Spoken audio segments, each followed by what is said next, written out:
नहमदुहु नुसल्ली अला रसूलिहिल करीम अम्मा बाद फ़ाउज़ बिल्लाहि मिनश शैतानिर रजीम बिस्मिल्लाहिर रहमानिर रहीम रब्बि इश्रह ली सदरी व यस्सिर ली अमरी वहलुल उक़दतम मिन लिसानी यफ़क़हू क़ौली रब्बि यस्सिर वला तुअस्सिर वतम्मिम बिल खैर अल्लाहुम्मा फ़क़्क़िहना फ़िद्दीन।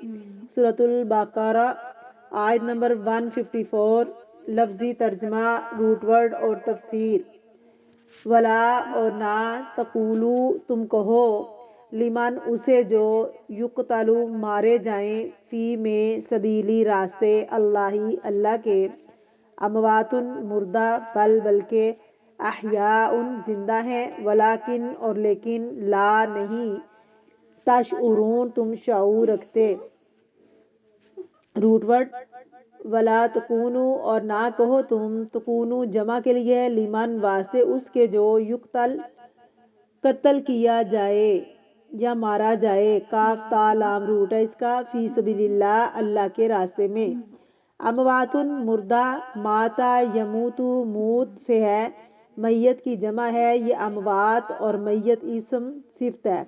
बल बल्कि, बल किसके लिए आता है? इजराब के लिए, जो बाद की चीज़ को दुरुस्त बताने के लिए और पिछली चीज़ को बातिल करार देने के लिए। अहयाउन जिंदा है, अहया जमा है हय्युन की, ये फ़ाइल है। वलाकिन और लेकिन, ला तशउरून नहीं तुम शऊर रखते।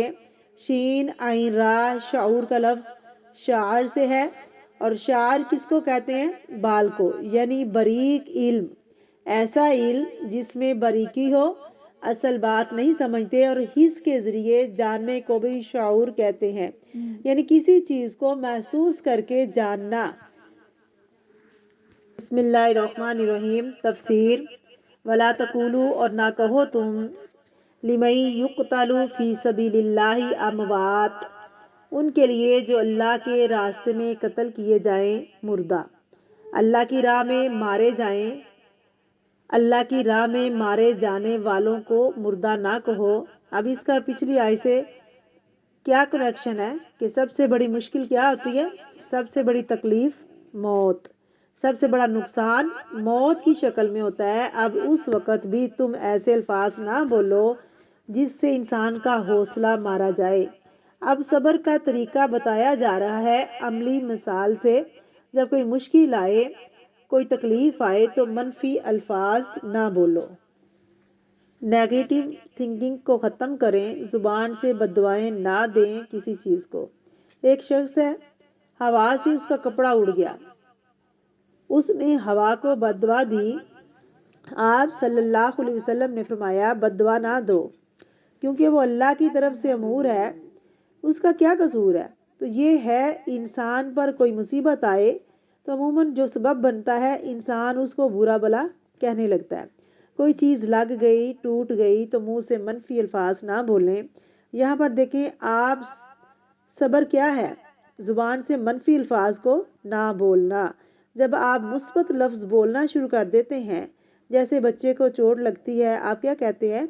रो नहीं, आप कहते हैं नहीं कोई बात नहीं, ठीक हो जाएगा, कुछ भी नहीं। ये क्यों कहते हैं? ताकि उसका हौसला बुलंद हो। तो यही है सब्र, सब्र से मदद लेना। इंसान उस वक़्त मनफी अल्फाज ना बोले। अल्लाह के रास्ते में मरने वाले को मुर्दा ना बोलो, हालांकि मर तो चुके होते हैं। जो शहीद होता है हिस्सी तौर पर मर जाता है, तभी तो कब्र में डालते हैं, लेकिन इसके बावजूद क्या कहा गया? मुर्दा नहीं बोलना उनको, बल्कि बल अहयाउन, बल्कि वो जिंदा हैं।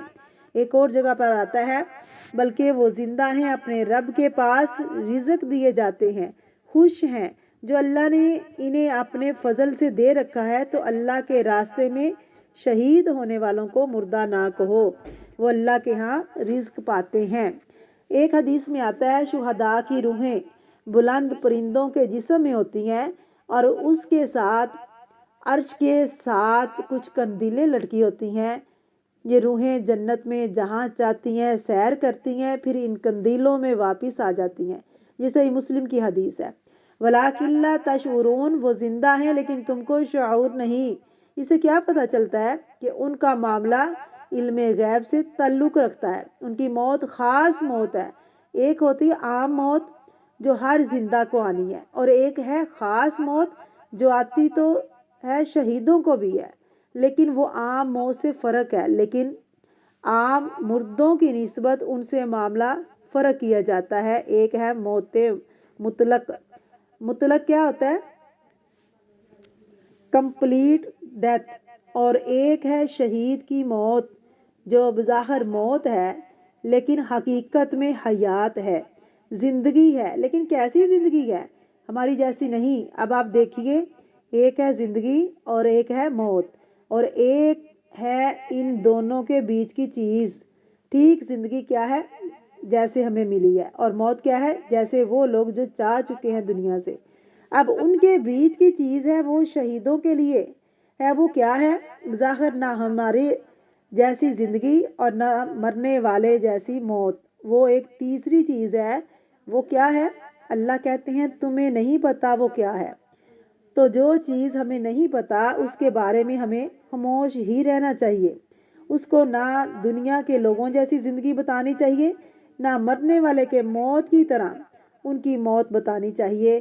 اس کو تیسری چیز کہتے ہیں حیات برزخ، یعنی برزخ کی زندگی۔ برزخ علم غیب سے تعلق رکھتا ہے۔ مرنے کے بعد روحیں برزخ میں ہوتی ہیں۔ ہر مرنے والا جب قبر میں دفن کیا جاتا ہے، اس کی روح لٹائی جاتی ہے اور اس سے سوال و جواب ہوتے ہیں، لیکن اس کے بعد ان کی روحوں سے کیا معاملہ ہوتا ہے، کہاں رکھی جاتی ہیں، اللہ جانتا ہے۔ شہیدوں کے بارے میں صاف بتایا کہ وہ جنت میں ہے اور وہ سیر کرتی، کھاتی پیتی ہے۔ یہ علم غیب ہے، ہمیں صرف ایمان لانا ہے، لیکن اس کی اس سے زیادہ وضاحت نہیں کر سکتے۔ اس آیت سے چند باتیں پتہ چلتی ہیں۔ ایک یہ ہے، جو اللہ کے راستے میں مارا جائے وہ شہید ہے۔ اللہ کے راستے سے مراد کیا ہے؟ جو اس لیے اپنی جان دے کہ اللہ کے نام کو بلند کرے وہ شہید ہوتا ہے۔ ہمارے ہاں تو ہر دوسرے بندے کو شہید کہنا شروع کر دیتے ہیں، چاہے کوئی اپنے نام کو بلند کرنے کے لیے مرے، شہرت کے لیے مرے، اسے بھی شہید کہتے ہیں۔ تو اصل شہید کون ہے؟ جو اللہ کا نام بلند کرنے کے لیے مرے، اور اس کے بعد اللہ ہی جانتا ہے۔ کچھ بیماریاں ایسی ہیں جیسے پیٹ کی بیماری سے مرے، کوئی یہاں ڈوب کر مرے، ان کو بھی شہید کہا۔ اور وہ عورت جو بچے کی پیدائش پر مر جائے تو اس کے لیے بھی عام مردے سے بڑا اجر ہے، کیونکہ اس کی موت غیر معمولی طریقے پر ہوئی۔ دوسری بات یہ ہے، شہید کی زندگی کا ثبوت اس آیت سے ملتا ہے۔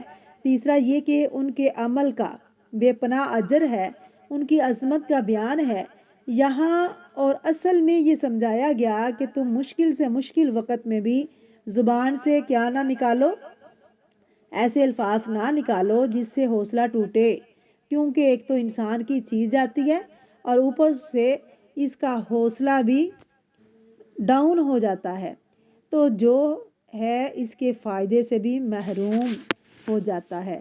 اس لیے اللہ نے فرمایا کہ تم صبر سے کام لو، اور نہ تم کہو لمن یقتل فی سبیل اللہ اموات، یعنی جو اللہ کے راستے میں قتل کیے جائیں مردہ نہ کہو انہیں، وہ شہید ہیں، اللہ کے ہاں بڑے اجر والے مقام پر ہیں۔ السلام علیکم ورحمۃ اللہ وبرکاتہ۔